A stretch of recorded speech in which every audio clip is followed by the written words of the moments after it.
attached to the dhikr of Allah, then his presence or his awareness of Allah will become persistent. يكون ذلك بسد مداخل الشيطان إلى القلب. And that is through closing the entrance ways of the shaitan to the heart. وإفراد القصد بوجه الحق. And making one's aim solely the countenance of the real of Allah. ثم المواظبة والاستمرار بتسجيلها. And then continuing and persisting in regular with a true aspiration. وأربعة آداب ذا لازمة الذاكر وصل إلى ثمرة الذكر. There are 4 etiquettes or manners that if a rememberer of Allah persists in them, they will attain the fruit of remembrance of dhikr. حضور القلب. The first is presence of heart.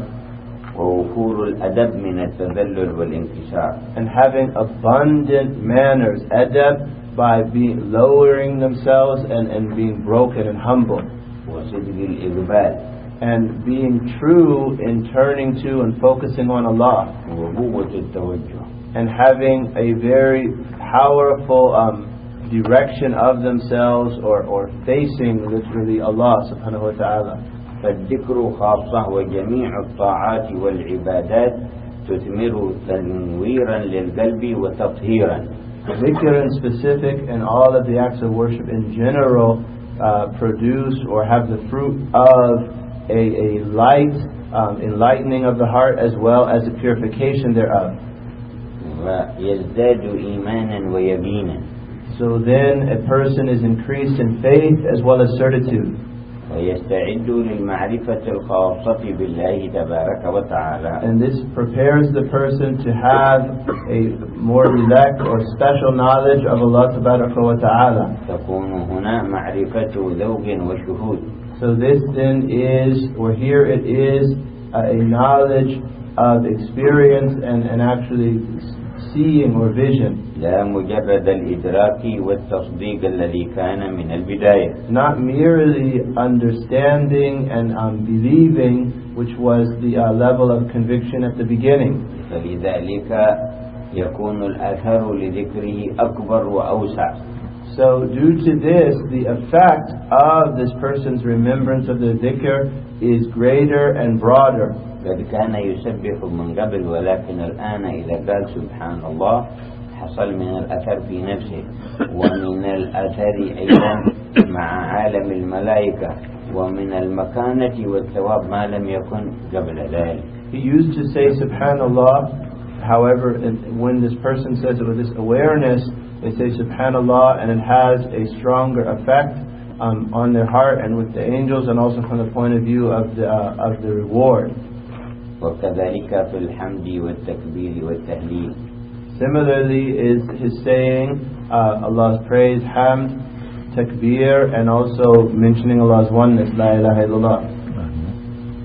فيصير ذكره لله وعمله بطاعة الله نقية عن العلل والأغراض كلها ليس له فيها مراد إلا الله. So then this person's dhikr and their performing acts of obedience are free from illness, and they have in them no motive other than Allah. ويبين أن جميع ما يكون من الثواب والجزاء إنما هو فضل من الله ونعمة. And they are certain that everything that is in these acts of reward and recompense is entirely from Allah's beneficence and blessing. وأنه بتوفيقه للذكر وللعمل الصالح جل جلاله قد أعظم النعمة عليه. And that Allah, through His enabling this person to remember and perform pious deeds, has shown a very great favor, an immense favor to this person. ولا يرى أنه يستحق بها جزاء آخر. So this person doesn't then see that they deserve an additional reward. ولكن الله بفضله يثيب ويحسن الجزاء ويعطي الأجر. However, Allah, through His beneficence, through His grace, He rewards and He recompenses. لكنه لا تزال جواهر الذكر والأعمال الصالحة ترفع مستوى هذا الإنسان. And the essence or the gems of dhikr and pious deeds continue to cause the station or the level of the human being to ascend, to rise. في مقصده ومراده. In his aim and that which he desires. وفي ذوقه ووجدانه. And in his experience, or literally the taste of the worship that he has. وفي شهوده بنور البصيرة. And also in his vision with the light of inner sight. حتى تكون جميع أفعاله بعد ذلك مقيدة بالشريعة. Until all of his actions after this are governed by the sacred law. فتفنى أفعال نفسه في الشريعة. So the actions of his soul are they are annihilated or totally engrossed in the sacred law. أي فلا يكون له من الأفعال والتصرفات بدافع الهوى ولا بدافع الشهوة شيء.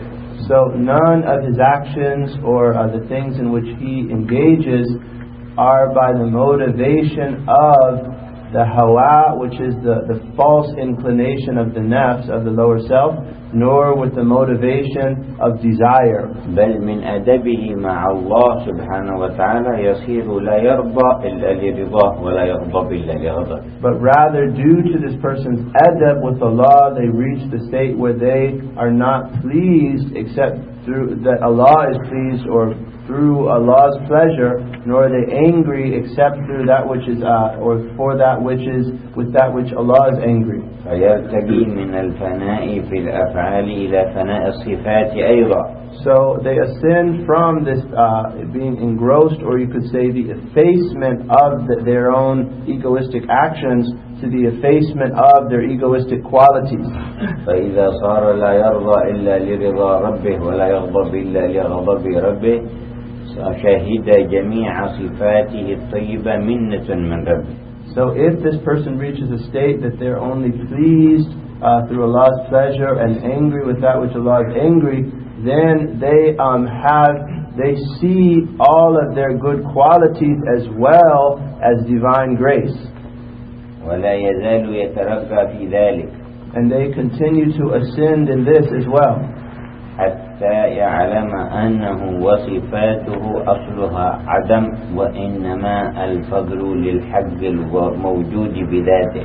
Until they see that them and all of their attributes and actions originated their origin was non-existence, and then what remains is the beneficence of the Lord.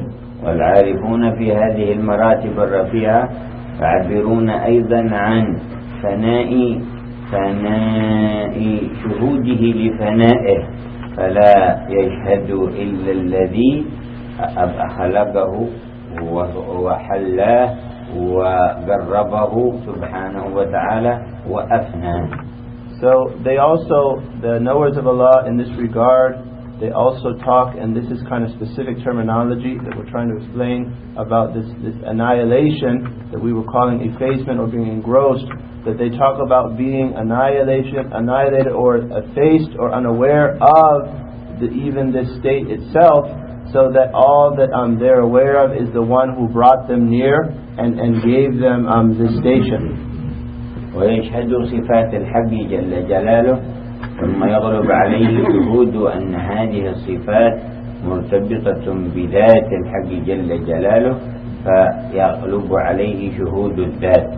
So then they're overcome by awareness or vision of the divine attributes, and then after this that makes them focus on the divine essence or the divine being, and thus they're overcome or engrossed in a vision of the divine essence. وعندها تأتي حقيقة قل الله ثم ذرهم في خوضهم يلعبون. And at this point comes the reality of the saying of Allah, say Allah, and then leave them to engage in their idleness, their idle play. المثال الذي يقرب هذه المعاني. And an example, we can make a similitude, an example to bring these meanings somewhat closer. أنه قد تكون ورقة بيضاء مثلا. There might be, for instance, a white page. فيخط من يخط عليها بقلم بحبر أسود. And then someone writes on this paper with black ink. فيرى أن بياض الورقة حل فيه خطوط سوداء. So then it's seen, what appears is that there are black letters on the white paper. فيغرب من الذهن من الذي سوده فيشاهد القلم. So then the mind thinks, who is the one who made these lines, and sees the pen. فهو ينسب هذا التسويد للبياض للقلم. So it attributes this writing to the pen. والواقع أن القلم جماد لا يتحرك بنفسه. And in reality, the pen is an inanimate object that cannot move itself. لكن يد الكاتب هي التي حركت القلم. However, the hand of the writer is the one who moved the pen. فإذا امتد نظره أكثر فأدرك أن اليد هي التي حركت القلم، ينسب ما حصل في هذه الورقة إلى اليد. So if the gaze extends further, then it sees that the hand was that which moved the pen. ولكن في واقع الأمر أن اليد معلقة بإنسان هو الذي حركها. However, in reality, the hand is connected to a person, and he's the one that moved this pen. فإذا امتد نظره أكثر انتقل من اليد إلى إرادة هذا الإنسان وقلبه، وأنه هو الذي أحدث الخطوط السوداء على الورقة. So if his vision is extended more, his awareness goes further, then he sees that the will of the heart of this person is the one that made him move his arm, and then the hand, and then the pen. لكن لو اتسع عقله أكثر لوجد أن إرادة هذا الإنسان وانبعاث قلبه محكوم بتقليب مقلب القلوب. However, if the vision goes further or becomes broader, then he knows that the will of this person and their motivation to do this and to move this pen, this was by the ordination of the al-muqallib al-qulub, the one who changed his hearts.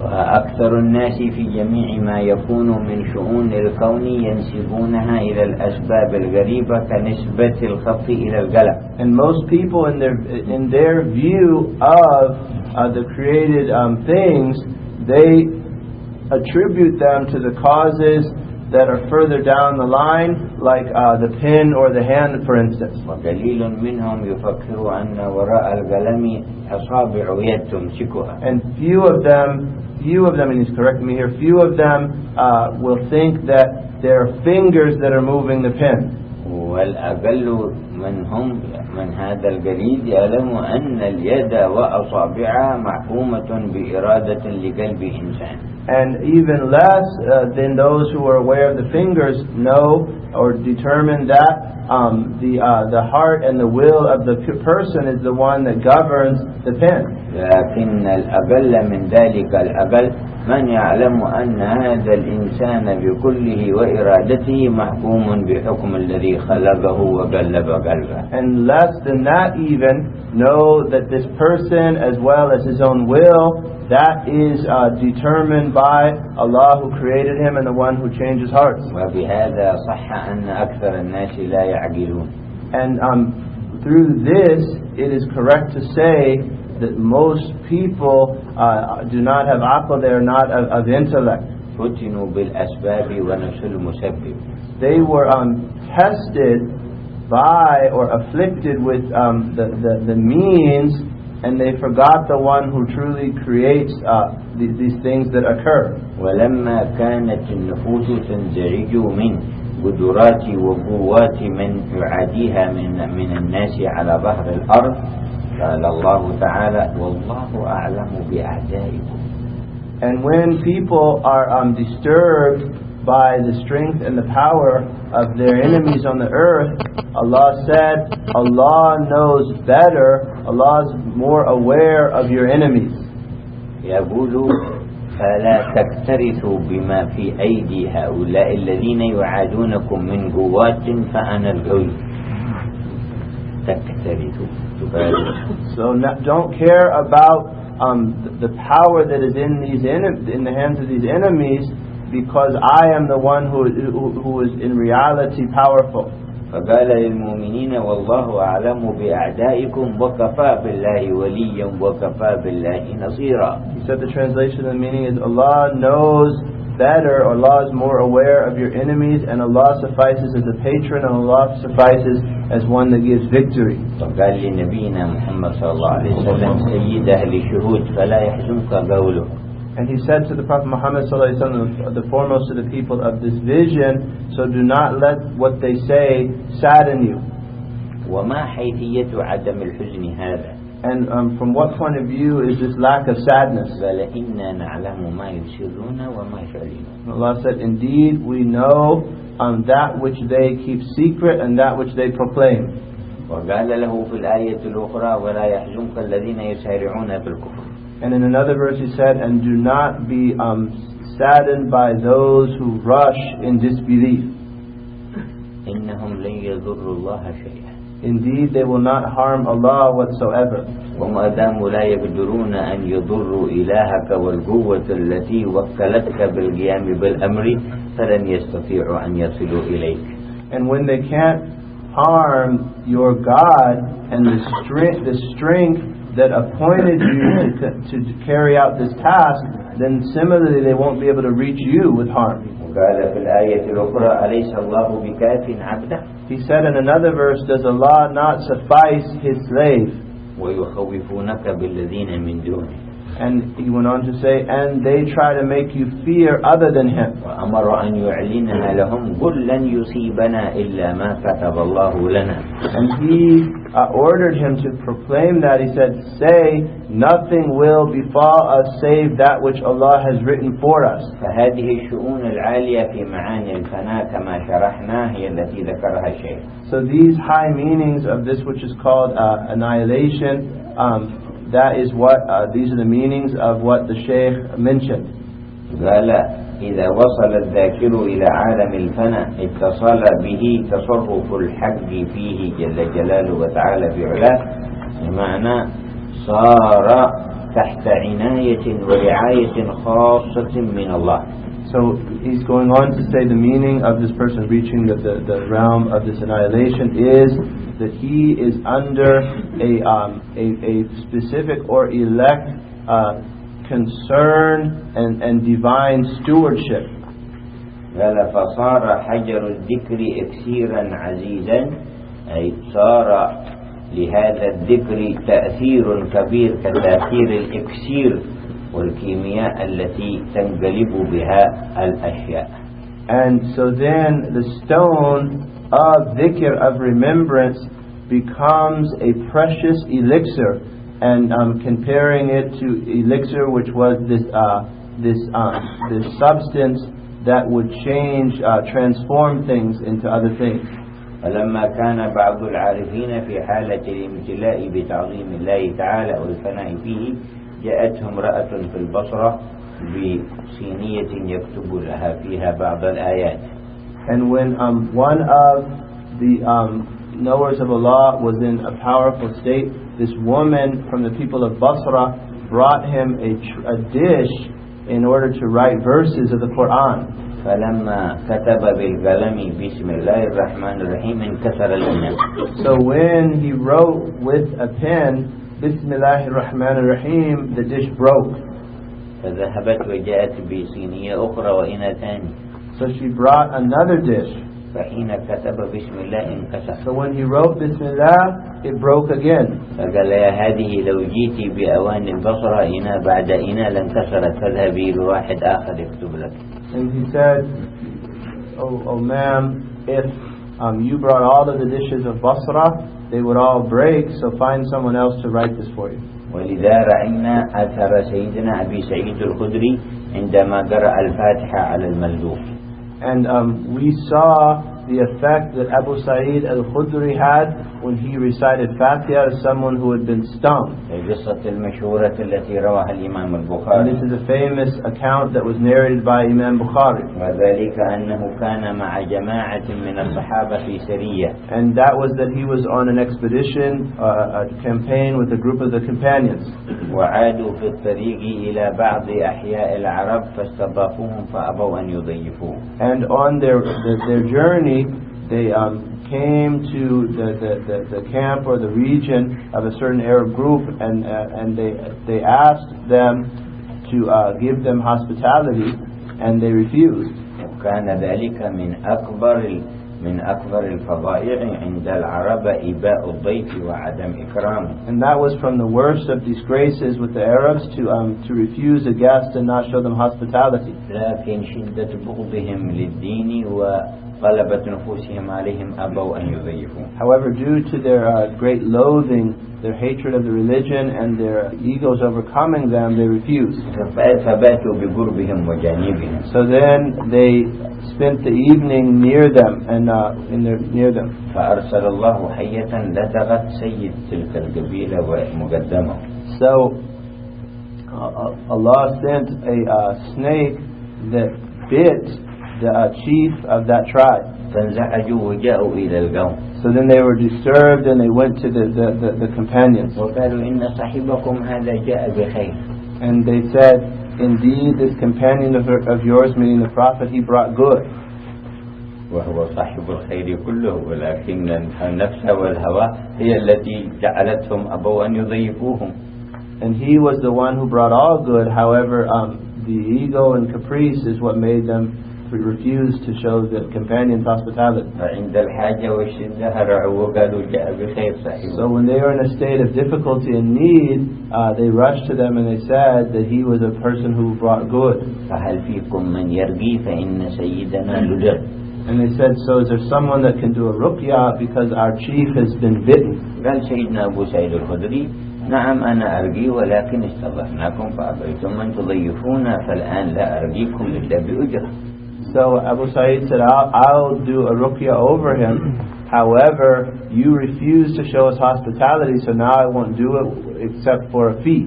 قالوا خذ ما تشاء من أجرة واشترط ما شئت من أي شيء. They said, take whatever fee you like and place any conditions you wish. فاتفق معهم على قطيع من الغنم 30 رأس. So he agreed upon 30 goats or sheep. فجاء إلى الملدوق فوضع يده على محل اللدغ وقرأ الفاتحة. So he came to the man who had been bitten, and he placed his hand where the bite was and recited Al-Fatiha. وجمع ريقه فنفث عليه 3 مرات. And he gathered his saliva and spit over it 3 times. ما أكمل الثالثة إلا كأنما نشط من عبال لا أثر به أبدا. There was no sooner did he finish the third than the man became energetic again as though nothing had happened. فقال إن هذا راق ممتاز. And they said, this is an excellent ruqya. فأتوهم أجرهم. And they give them their fee. فأخذوا 30 رأسا من الغنم. So then they took these 30 head of فشك بعض الصحابة يقول يجوز لنا نأكل هذا وهل أنت راق يا أبا سعيد؟ قال والله ما رقيت قبل هذا قط ولكني قرأت آيات الفاتحة. So then the companions doubted whether it was permissible for them to take a fee for this. And then they asked Abu Sa'id, and are you someone who does ruqyas anyway? And he said, I've never done that, but I recited the Fatiha over him. قرأ بقلب حاضر. He recited with a present heart. وفناء في الله تعالى. And also being annihilated in Allah Ta'ala. فظهر أثر الذكر. So then the effect of this remembrance manifested. فبعضهم أكل من هذا وبعضهم قال لا حتى نسأل رسول الله. Some of them ate and others said no until we asked Allah's Messenger. فلما وصلوا إلى النبي صلى الله عليه وسلم وأخبروه. So when they reached the Prophet ﷺ and informed him, وما يدريك أنها رقية. and he said, and how did you know that it was a ruqya? هذه الفاتحة رقية عظيمة وأنت أحسنت في قيامك بهذا. He said, this Fatiha is a great ruqya and you did well, you you did good when you did this. من أكل برقية باطل فقد أخذتم برقية حق. He said, if some people ate from false ruqyas or amulets that are recited, you took it with a ruqya that was the truth. كلوا واضربوا لي معكم بسهم حتى أنا أكل معكم. He said, you eat and then also give me a portion and even I'll eat with you. فهكذا شأن الذكر إذا وصل الذاكر إلى عالم الفناء. So this is how the state of dhikr is if the one who's remembering reaches the realm of fana, of annihilation. فصار حجر الذكر إكسيرا عزيزا وانقلبت محاسنه ذهبا إبريزا.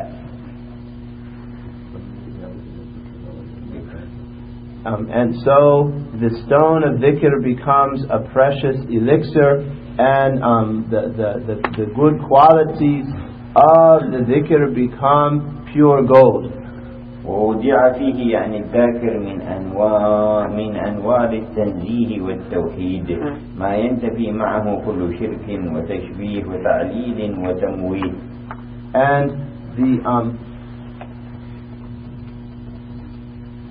And from the light of vision of the divine transcendence and oneness come that which negates from the one who's remembering any polytheism, shirk, or any comparison of anything to Allah subhanahu wa ta'ala, or denying any of His attributes subhanahu.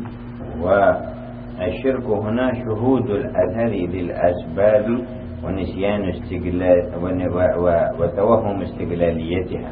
So here, however, by shirk or by polytheism is meant seeing the means as having their own effect and forgetting the one who creates what would be perceived as the effect of these means. قال فيصفو بصفات التوحيد عن قدرات صفاته الذميمة أي تخرج منه جميع الأوصاف الذميمة بسبب صفاء أو بصفات توحيده لله تبارك وتعالى فيتخلى عن شرور طبعه وعن جميع مساوئه ونقائصه ومعايبه. So then this person's qualities become limpid or clear through their knowledge of the divine oneness from the murkiness of their disposition or their ego. So the person's all of their qualities become refined at this point.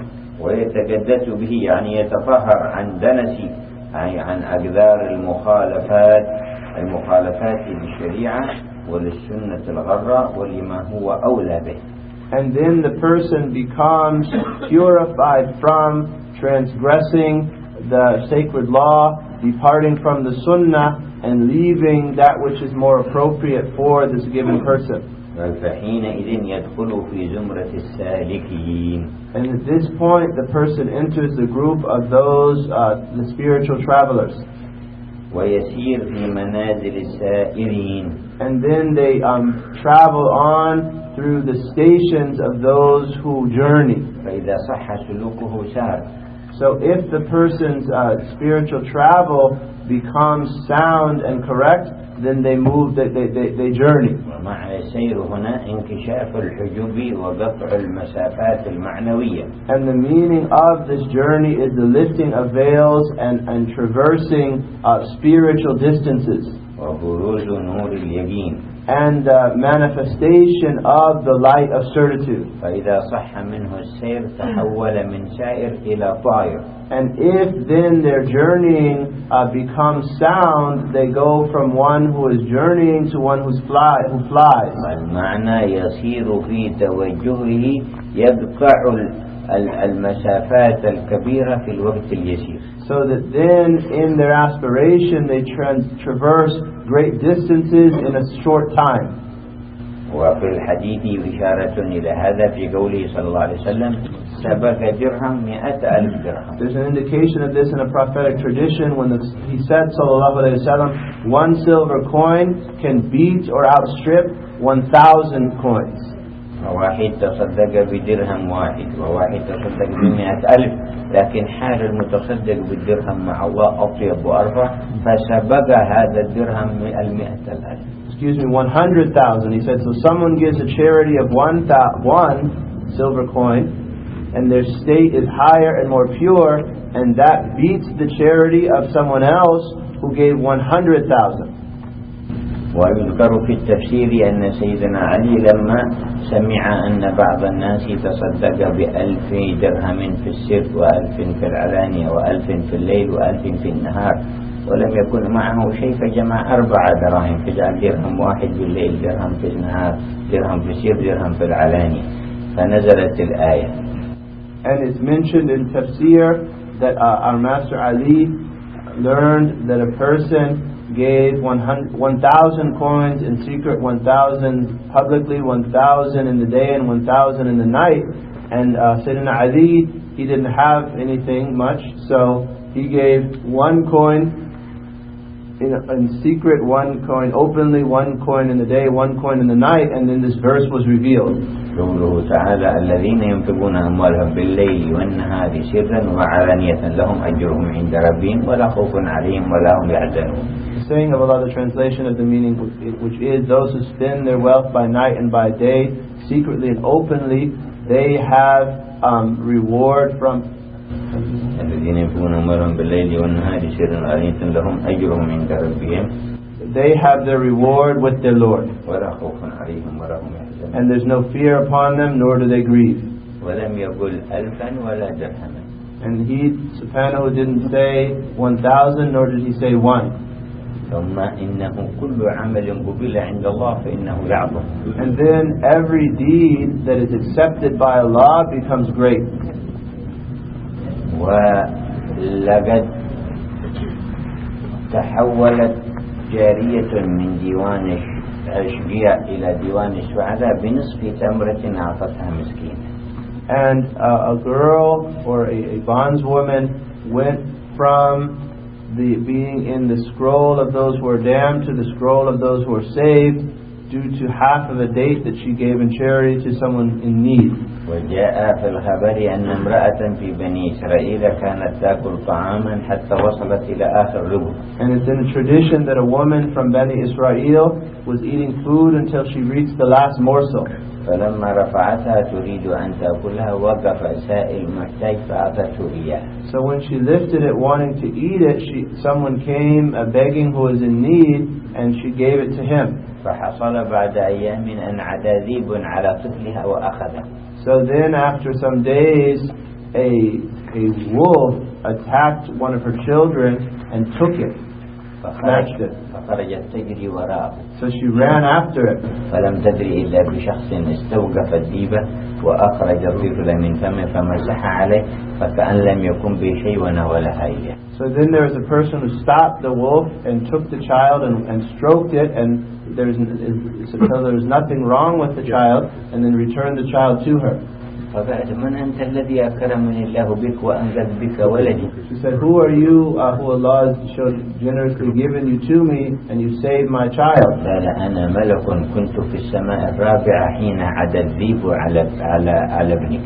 He said, I'm an angel. I was in the 4th heaven when the wolf attacked your child. فناداني الله أن أخرج فخلص ابنها من فم الذئب بإذني سالما وقل لها يقول لك الله لقمة بلقمة. And so Allah called me and said, save the child of so and so from the mouth of this wolf and tell her a morsel for a morsel.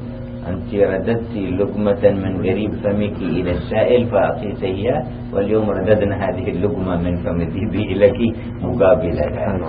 She said you took a morsel that was near to your mouth and gave it as charity to this person who asked, so then we saved your child from the mouth of this wolf. وقال صلى الله عليه وسلم إن الله لا يربي لأحدكم صدقته كما يربي أحدكم فلوة حتى تكون التمرة في الميزان كجبل أحد. He said, the Prophet صلى الله عليه وسلم said, Allah will rear your charity like one of you rears a colt, until one of your charities of a date stone becomes like the mountain of Uhud. وعند هذه المنازل الشريفة قال تتروح نفس هذا الإنسان إلى الطمأنينة والتسكين. So then he mentioned in these stations that then the person's soul reaches a place of calmness and tranquility. قال تعالى الذين آمنوا وتطمئن قلوبهم بذكر الله ألا بذكر الله تطمئن القلوب. Allah said the translation of the meaning is those who believe and their hearts find tranquility in the remembrance of Allah. Do hearts not find tranquility in the remembrance of Allah? الله يجعل لنا نصيب وافر من حقيقة الذكر. May Allah give us a vast portion of the reality of dhikr, ومن أسرار الذكر from the secrets of dhikr, ومن أنوار الذكر and from the lights of dhikr. ويجعل غالبا على قلوبنا. And may He make it dominate our hearts. ويجعلنا مذكورين عند ربنا ومحبوبنا. And may we be remembered with our Lord and the one we love. مذكورين في حضرة رسوله. And mentioned in the presence of His messenger. بخير ما يذكر الصالحون. With the best with which the pious are mentioned. يا أكرم الأكرمين. Almost generous of the generous. ضاعف الهبات في هذا المسجد والقائمين عليه. Multiply the gifts in this mosque and those who are maintaining it. والمترددين إليه. And those who regularly attend it. وبارك في أهل الجمعية. And bless the people of this congregation. وبلغنا وإياهم الأمنية. And make all of us and them reach what we hope. عنا وعنهم وعن المسلمين كل أذية وبلية. And avert from us and them and all of the Muslims every harm and trial. وعنهم على القيام بالأمر كما تحب. And aid them to fulfill your command as you love. اجعل ذلك سبب الهداية. And make that a cause of guidance. وقرة عين نبيك محمد. And a cause of joy for your Prophet Muhammad. برحمتك يا أرحم الراحمين. لا تصرفنا من مجمعنا إلا عليك مقبلين عندك مقبولين رغبا تحب موفقين. أسعدنا بما سألت به المحبوبين وأنظمنا في سلك المقربين وأعدنا من شرور أنفسنا وسيئات أعمالنا وارزقنا العبودية المحضة الخالصة. اللهم اجعلنا من أسعد خلقك بإفضالك وجزيل نوالك واصلح لنا كل حال في الدنيا والآخرة واجعلنا من الوجوه الناظرة التي هي إليك ناظرة واصلح شؤوننا والأمة الباطنة والظاهرة واختم لنا بالحسنى وأنت راض عنا في خير ولطف وعافية واصلح هذه البلدان وأهلها وادفع عنا وعنهم الشرور كلها وأن جميع المسلمين حيثما كانوا وأينما كانوا بسر الفاتحة إلى حضرة النبي محمد صلى الله عليه وسلم. الفاتحة.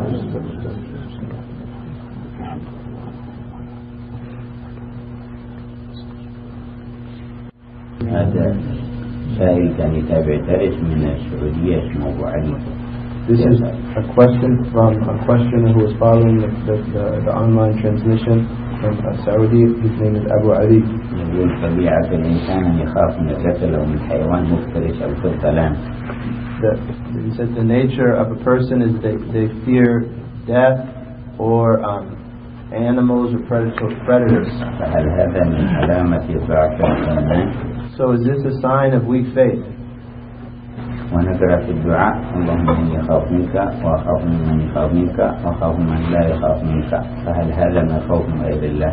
And also we read in a prayer, O Allah, indeed I fear you and I fear those who fear you and I fear those who don't fear you.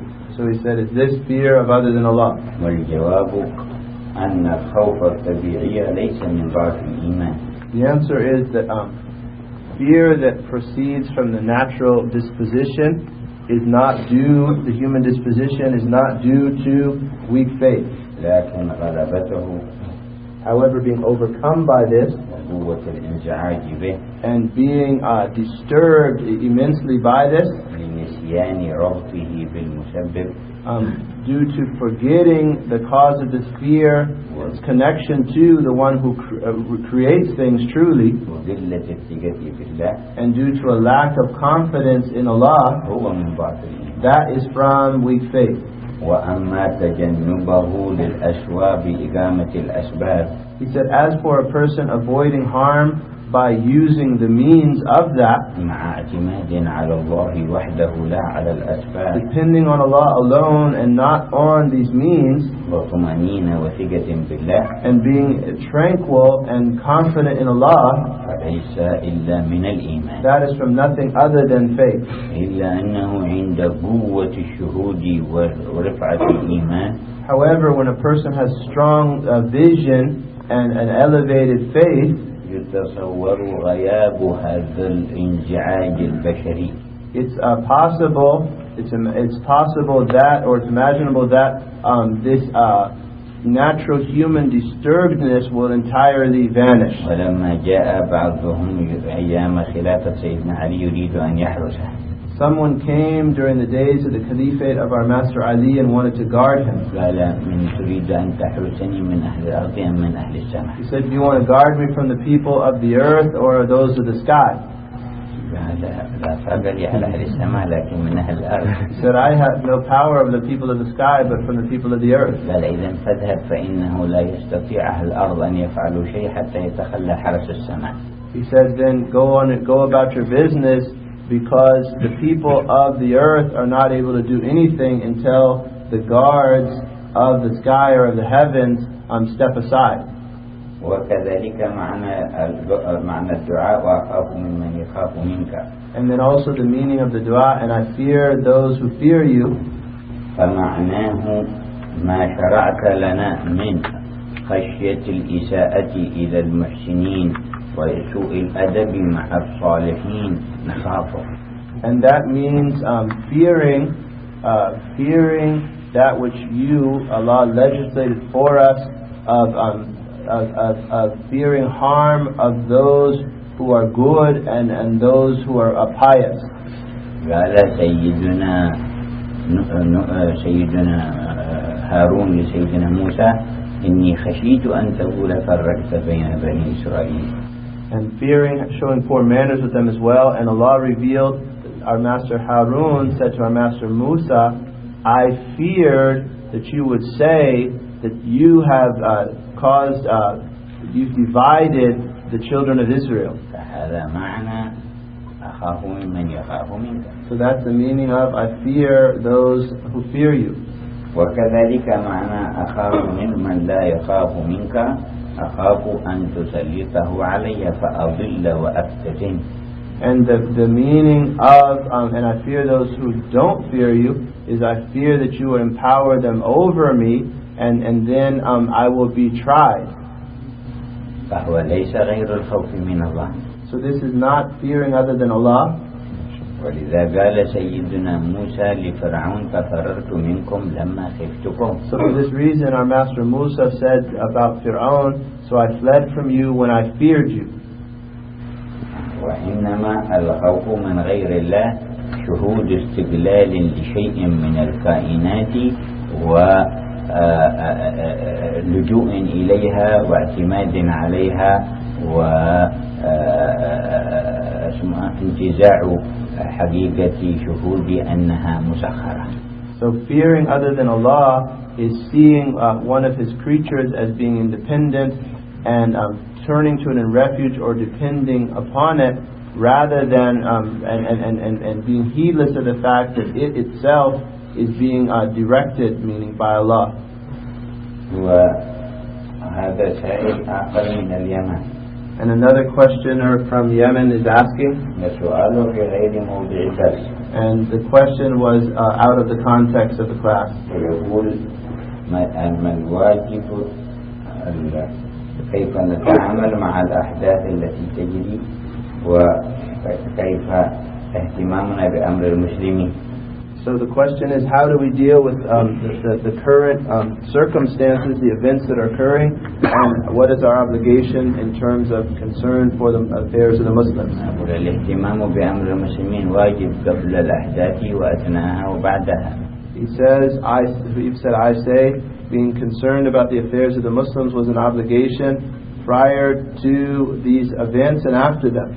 ومن لم يكن له حسن تضرع ودعاء لله في لياليه وأيامه فقد قصر في الهم بأمر المسلمين. And someone who doesn't pray to Allah well in his days and nights, this person has been negligent about the affairs of the Muslims. ومن كان متمكنا من مساعدة أقرباء له وأصدقاء وأناس في بلده فقصر في ذلك فهو ضعيف في الهم بأمر المسلمين. And someone who is it falls short of assisting with that which is within his capacity, his relatives and friends and those who live close to him in his town, this person has also not fulfilled the due of caring for the affairs of the Muslims. والعلماء يرشدون الكل الطالب والمطلوب يرشدونهم إلى ما أرشد صلى الله عليه وسلم له سيدنا عمر بن الخطاب وقال مره بحسن الطلب ومرني بحسن القضاء.